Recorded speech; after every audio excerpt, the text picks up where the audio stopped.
ورحمۃ اللہ وبرکاتہ۔ مدنی صاحب، آپ کو میں خوش آمدید کہتا ہوں دل کی گہرائیوں سے، اور اس ماہ سیام کے مہینے کے استقبال میں آپ سے بہت سارے سوالات ہم کرنا چاہیں گے۔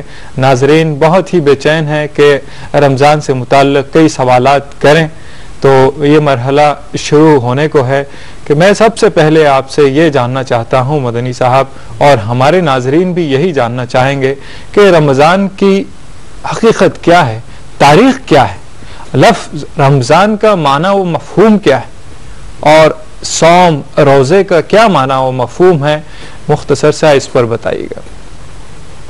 الحمدللہ وحدہ والصلاة والسلام علی من لا نبی بعدہ وعلی آلہ واصحابہ اجمعین، اما بعد فاعوذ باللہ من الشیطان الرجیم، بسم اللہ الرحمن الرحیم۔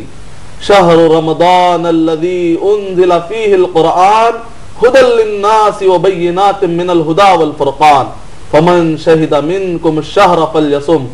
محترم ناظرین کرام، میں سب سے پہلے اسلامی طریقے سے آپ سب کا استقبال کرتا ہوں۔ السلام علیکم ورحمۃ اللہ وبرکاتہ۔ اور رمضان المبارک کی اس قریب ہونے والی گھڑیوں میں ہندوستان کے مطابق سب سے پہلے میں آپ سے گزارش کروں گا، ہم سب مل کر کچھ ٹھنڈے دل سے اس بارے میں ہم غور کریں کہ کتنے ایسے لوگ تھے جو گزشتہ سال ہمارے درمیان موجود تھے لیکن آج وہ ہم میں نہیں ہیں، اور پتہ نہیں کہ چاند نظر آنے تک کتنے لوگ رہ جائیں گے۔ جو کچھ بھی موقع ملے، غنیمت ملے، اگر رمضان المبارک کی مبارک گھڑیاں اگر ہمیں سعادت نصیب ہو جائے اگر اس کی، تو ایسے وقت پر ہمیں دل لگا کر اہتمام کرنا چاہیے۔ جہاں تک رمضان کا ورڈ ہے، رمضت الحرہ، الرمضو یعنی کہ سورج کی تپش، سورج کی گرمی اتنی بڑی کہ پتھر تک گرم ہو گئے، اس کو کہا جاتا ہے رمضت الحرہ۔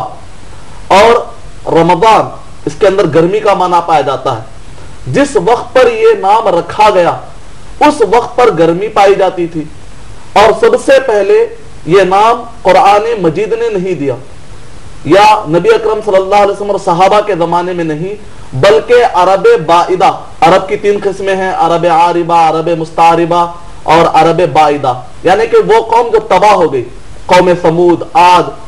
قوم سمود کے زمانے میں جب نام مہینوں کے انہوں نے رکھے تو رمضان کا مہینہ جو نام ہے، اس مہینے کا نام اس وقت سے چلا رہا ہے، یعنی آج سے تقریباً 3500 سال پہلے، یعنی موسیٰ علیہ السلام، ابراہیم علیہ السلام سے بھی پہلے کا واقعہ ہے، اس وقت سے یہ نام چلتا آ رہا ہے۔ جس وقت پر نام رکھا گیا کیونکہ گرمی تھی اس وجہ سے نام پڑ گیا، ورنہ ہم دیکھتے ہیں کہ رمضان سردی میں بھی آتا ہے، بارش میں بھی آتا ہے۔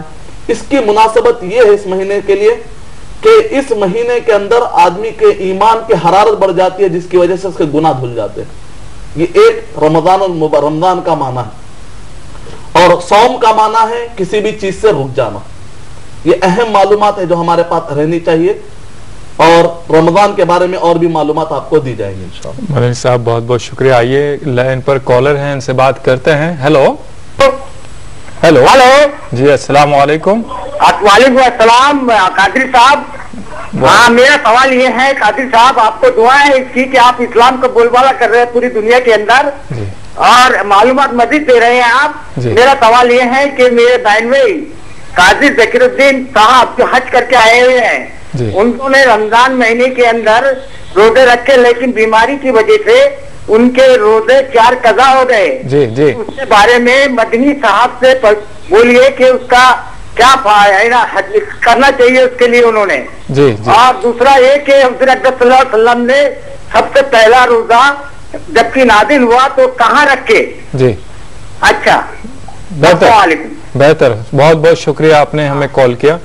مدنی صاحب، سب سے پہلا سوال یہ کہ بھائی نے 2 سوال کر دیے ہیں، اس میں رسول اللہ صلی اللہ علیہ وسلم نے پہلا روزہ کہاں رکھا اور کب رکھا، اس پر تھوڑی سی روشنی ڈالے گا۔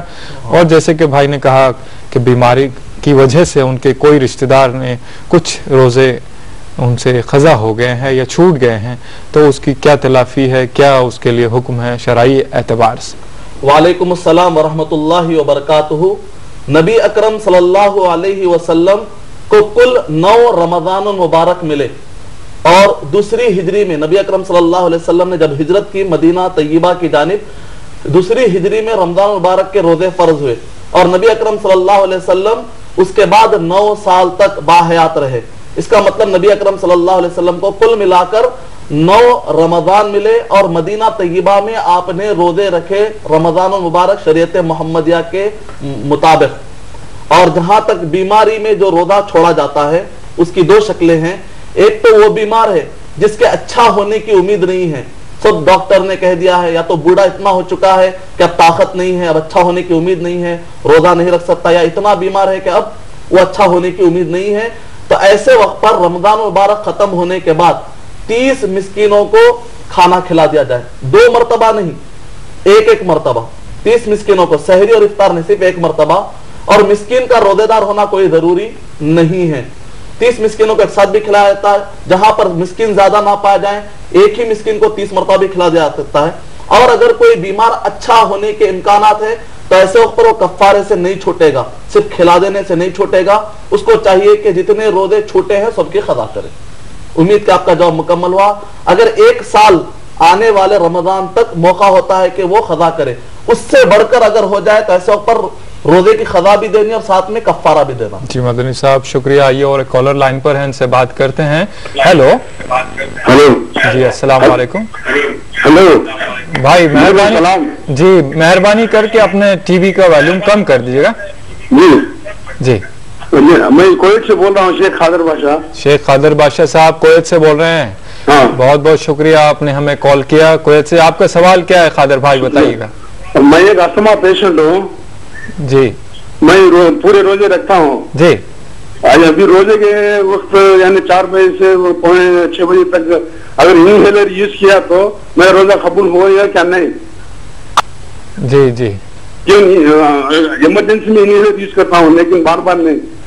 ایمرجنسی میں انہیلر یوز کرتا ہوں۔ جی جی استھما پیشنٹ ہو نا، جی جی اس لیے مدنی صاحب سے آپ معلوم کیجئے، خادری صاحب آپ کو اور مدنی صاحب کو اور ٹیم کو سب کو سلام۔ ٹھیک ہے صاحب، بہت بہت شکریہ، آپ نے ہمیں کویت سے کال کیا۔ مدنی صاحب بھائی کویت سے کال کیے اور کہہ رہے تھے کہ استھما پیشنٹ ہونے کی وجہ سے کچھ دوائی جو خاص خوراک ہوتی ہے اس کو انہیل کرنا ضروری ہوتا ہے، کیا اس کی اجازت اسلامی شریعت سے ملتی ہے؟ وعلیکم السلام ورحمۃ اللہ وبرکاتہ۔